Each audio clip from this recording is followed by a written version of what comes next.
All right, what is up, everybody? This is Stevie Breach coming to you, freaking Yaya 88. We're gonna be making a video tonight, basically on the number one topic. Surprise, surprise!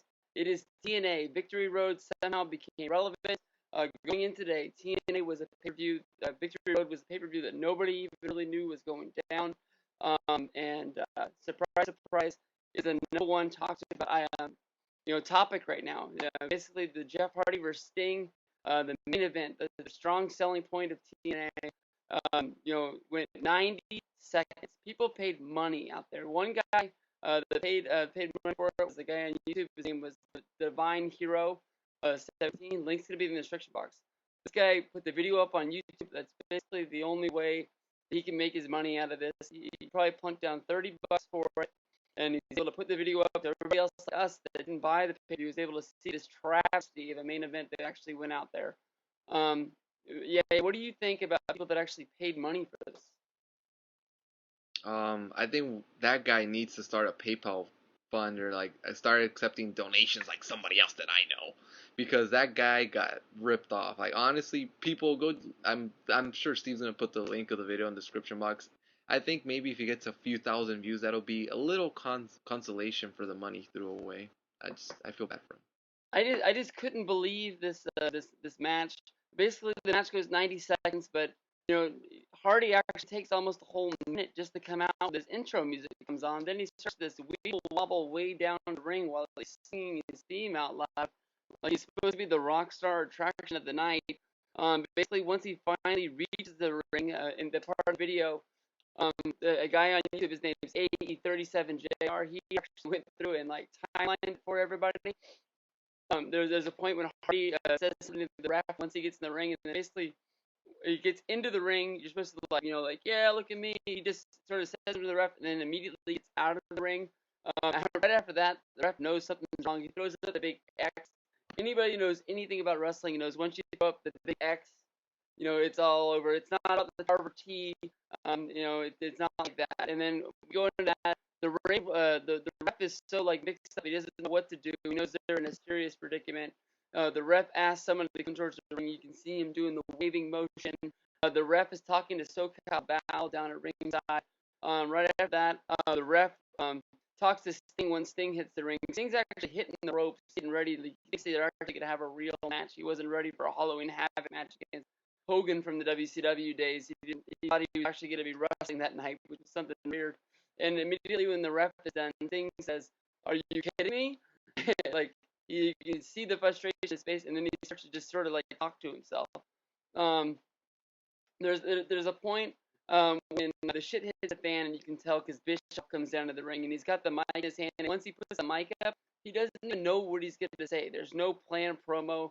He's speaking, whatever comes to his brain is whatever he's saying.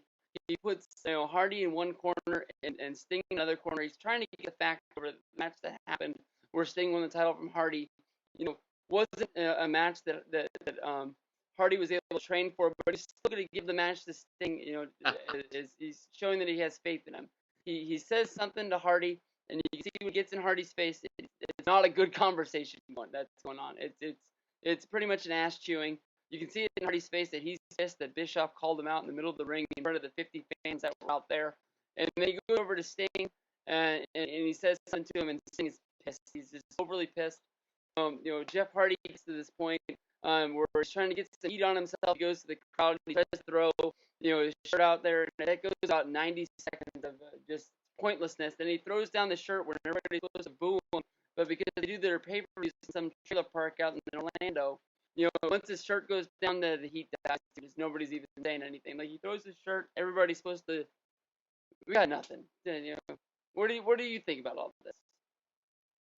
Well, I'm pretty sure however the amount of time this video lasts, I'm pretty sure people could mute the match, watch the match about 50 times in the time it takes them for to finish this video, because this video is already longer than the match. But and the match itself, which was what, one move, Scorpion Death Drop and 1-2-3 pin, was, I don't even, you pretty much cover how bad that was. But what really bothered me was, on top of all that, was the fact that Hardy didn't even sell the move that put him out of his misery. He was just like, I guess I'll get out of the ring now. Like he didn't even show like, ow, my head, or like, I'm like, dude, Sting was like, honestly, I think it's safe to say, I think he was a professional. He could have done a lot worse. He could have like, start chewing him out in the ring, go all dunk the clown on him and like, start shooting him in the ring and whatever. But he didn't, and I, I don't know how can people come out and say they're still Jeff Hardy fans after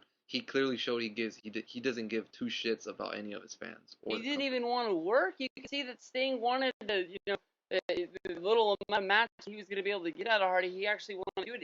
He got up in Hardy's face at one point before the match, and it looked like he was going to hit him to actually start the match going, and he saw that there was no point in him trying to do this. He got up in Hardy's face, pushed him up into the turnbuckles, and Hardy just stood there like, all right, whatever, let's get this done. I got got to get this payday so I can get the hell out of here. That was the only thing he cared about.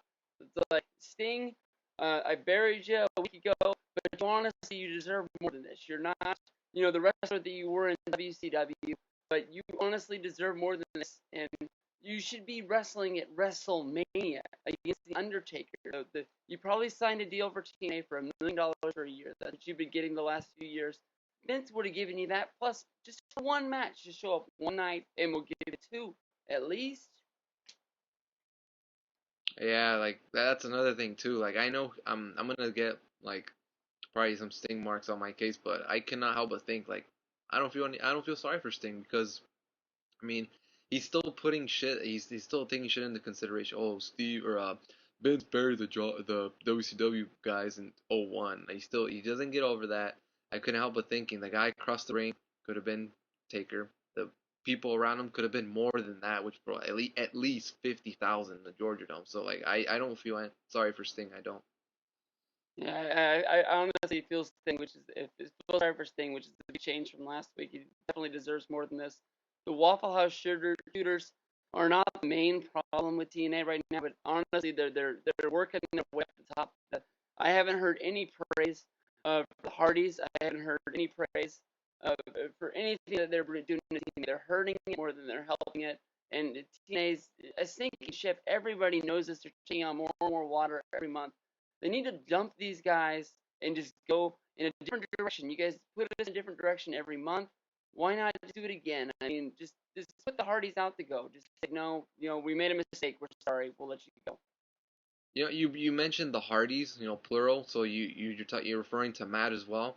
How is he not helping his brother? Like, I mean, there's no like if ands or buts about it. They're literally together. They don't even travel together. They're staying together in the same fucking city because that's where TNA is always at in Orlando. How is he not getting involved in like being the voice of reason here? Like, if he's trying, I'm not seeing it because his brother's not changing. Well, he is, but Yeah. for the worse.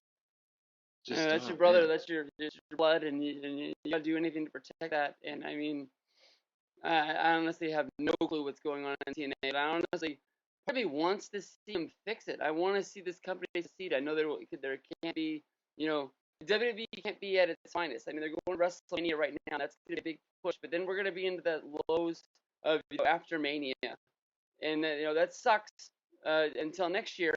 But if we had a number two, WWE would be forced to get us better number one. And then another thing I could help but think about was if I'm Kurt Angle, my contract expires in August. I'm getting the fuck out of there.